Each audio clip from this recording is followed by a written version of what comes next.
Hello. Happy Monday.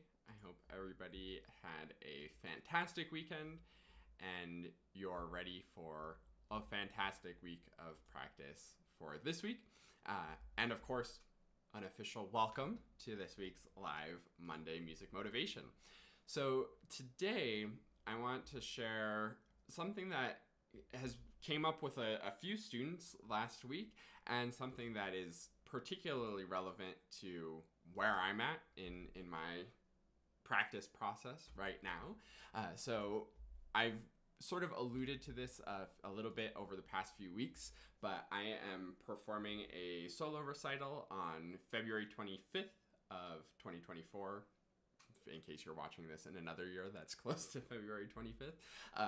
But I'm preparing for this recital, ramping up for it. It's going to be fun. It's a program of lots of new music to me that I've never performed before, and I haven't even really worked on with any other teachers before. This is sort of my first truly solo, just me, full recital program, so it's very exciting.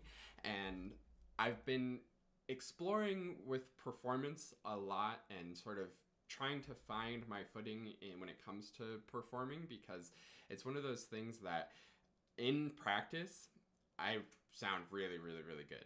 But of course you can't just take my word for that. You have to see in performances, and I'm still pretty good in performances and I'm definitely at that like professional level.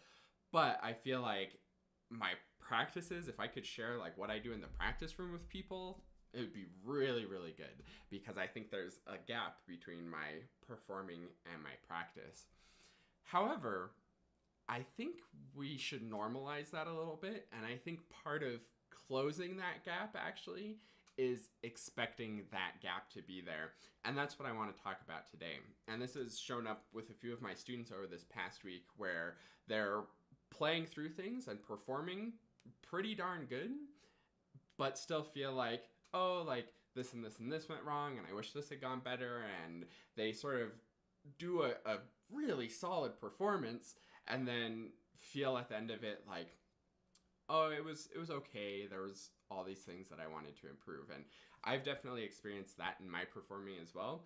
And I'm wondering if we can shift the perspective on that a little bit.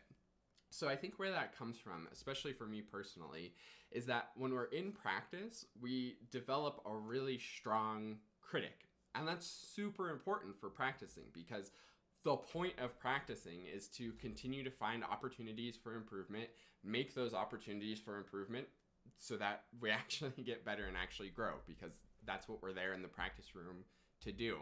For me particularly, from a teaching perspective, I feel like it's even stronger, where I probably spend probably more of my time each week teaching than performing for sure, and probably even than practicing. So I've really programmed my brain to find those opportunities for improvement and keep looking for things, because that's what we're supposed to be doing in practicing. And that's what teaching is all about, is finding more ways to help my students be better and play better and find those opportunities for improvement. So my brain is so automatically programmed to do that, that it makes perfect sense when we go to perform that that's what our brain is automatically doing when we're performing. However, that's exactly what leads to that feeling of you finish the performance and think, it went well. I was happy with a few moments, but you're much, much more hyper-focused on the things that could have been better and what went wrong. It also totally fits with psychology and what we know about sort of negatives outweighing positives. You could have done 10 things, maybe even the best that you've ever done them, but those 2 things that were worse than you know you could have done are what's going to stick in your mind and what you're going to focus on. So how do we make this shift, and how do we fix this problem? I think it comes down to performance expectations and what we should be thinking when we perform. So first of all, from the expectation side, I think it's fantastic to have super high expectations in practice and get really picky about nuance and fixing all of those little things. But I think when we go to perform, I think we have to let all of that go and say, this is my performance. this is the time that I'm running through it on the stage for the people. I'm just going to let it happen, and I'm going to do my thing. I think so many people fall into the trap when it comes to performing of thinking, okay, this is the performance. This is the one that matters. I'm going to try to do everything a little bit better than normal. Play the tempo a little bit faster, do a little more dynamic contrast, and try to sort of push it for the audience. And that's when we fall apart, because we already have super high expectations for our practice. Then when we're doing it for people, we're like, I'm going to have even higher expectations. And that just opens up the gap even more, and again leaves us sort of disappointed and frustrated, thinking like, oh, that wasn't nearly as good as I wanted it to be. When it comes to performing, it doesn't matter how good you want it to be. All you can give is what you've prepared to give and what you've developed and what you've practiced in. And that's where I think the other side of the equation becomes really important, which is the practice and preparation. So in practice, we need to be really picky and really diligent to get the things that we want and figure out the nuance of the music and pursue all of those opportunities for improvement. On the stage, we need to let that go and just play. Just play at our sort of default level that we've developed in that practicing. However, in that practicing, we can develop a really, really high default level by having high expectations. There's one other part of practicing that I think can really pay off here, and that's practicing performing. I think that's something that we don't often do, and that's something that I've been doing a lot. So I still have about 4 weeks until my recital, but already last week I was doing full run-throughs of the pieces. Even one of the pieces that I haven't fully learned yet, I was still doing a complete run-through with all kinds of mistakes in it, but I was practicing being okay with those mistakes and practicing accepting those mistakes and not judging those in the moment.